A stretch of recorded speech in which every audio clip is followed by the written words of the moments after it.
अस्सलामुअलैकुम वरहमतुल्लाहि वबरकातुहू। मैंने जेब से 8,000 निकाल कर गोरखन को दिए और इसे बोला कि देखो, जैसा तुम्हें समझाया है वैसी ही कब्र खोदना।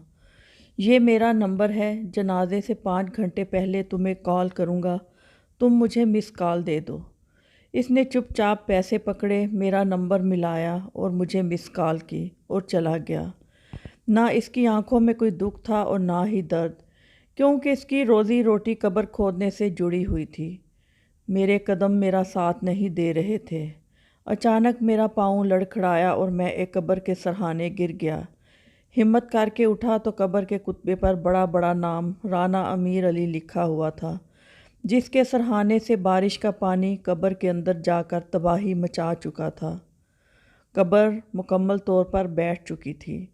7 फैक्ट्रियों का मालिक, करोड़ों की ज़मीन और जायदाद का मालिक मुझे चीख चीख कर कह रहा था, हादी है, आज संभल जाओ, आज तुम अपने दोस्त को दफनाने आ रहे हो, कल तुम खुद भी यहाँ होगे।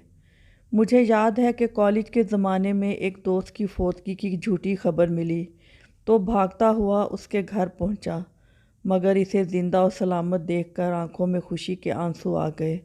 इसे बहुत लान तान की तो वो कहने लगा, सुनो हादी हयात, अगर मैं फ़ौत हुआ होता तो शहर शुजाउबाद की दुकानें इस तरह खुली नहीं होती, बल्कि पूरा बाज़ार बंद होता। फिर एक दिन ऐसा हुआ कि मेरा वो दोस्त फ़ौत हो गया।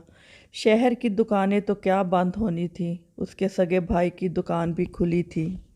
भाई से पूछा तो कहने लगे, जनाजा लेट है, दूध दही ख़राब हो जाएगा, मैं जल्दी से इनको बेच कर आता हूँ।